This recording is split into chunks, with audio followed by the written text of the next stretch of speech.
Hello friends, welcome to my channel cooking and beyond by இந்துஜி.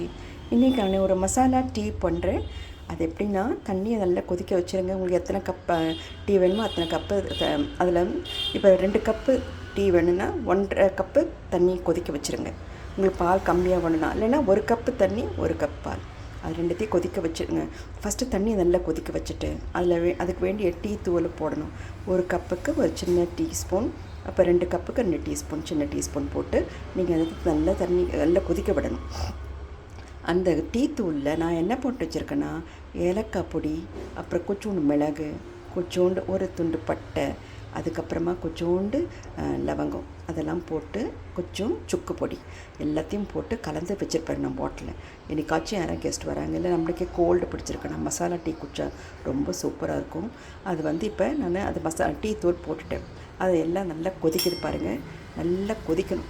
இந்த tea எப்போவுமே கொதிக்கணும். அதுக்கப்புறம் ஒரு சின்ன நம்ம சர்க்கரை எவ்வளோ தேவையோ சர்க்கரை அவ்வளோ போட்டுக்கலாம். சில பேர் சர்க்கரை இல்லாமையும் குடிப்பாங்க, அதனால நம்ம இஷ்டம்தான். அதுக்கப்புறமா நம்ம என்ன பண்ணோம், ஒரு சீக்ரெட் ஏஜென்ட் இருக்குது, அது ஒரு இன்க்ரீடியன்ட் இருக்குது. அது என்னென்னா, கொஞ்சோண்டு ஒரு சின்ன பிஞ்சு டேபிள் சால்ட் போடணும். அப்போ பாருங்கள் எப்படி ஃப்ளேவர் இருக்குன்னு நீங்கள் செய்து பாருங்கள். அப்புறம் you will say it's very nice. So இதை மாதிரி நல்லா கொதிக்குது பாருங்கள், நல்லா கொதிக்க விடுங்க. எவ்வளோக்கு எவ்வளோ கொதிக்குதோ அவ்வளோக்கு அவ்வளோ நல்லது. ஸோ நம்ம பாருங்கள், இந்த ஏலக்காய் போட்டிருக்கேன்னு சொன்னீங்களா, ஏலக்காய் அப்படியே தோலோடு கொஞ்சம் இடித்து போட்டிருக்கேன். ஸோ ரொம்ப நல்லாயிருக்கும். ஸோ இந்த இதெல்லாம் போட்டு சுக்கு ரொம்ப வாசனை, உடம்புக்கும் நல்லது. இந்த மாதிரி நல்லா கொதித்து வர சொல்ல நம்ம ஸ்டவ்வை நிறுத்திட்டு நல்லா கொதிக்கணும். ஃபஸ்ட்டு பாருங்கள் எப்படி கொதிக்குதுன்னு பார்க்கணும். நம்ம கொதித்த பிறகு நம்ம ரெடியாக இந்த மாதிரி ஒரு பாத்திரத்தை டீ வடிகட்டுறதுக்குன்னு ரெடியாக எடுத்து வச்சிடணும்.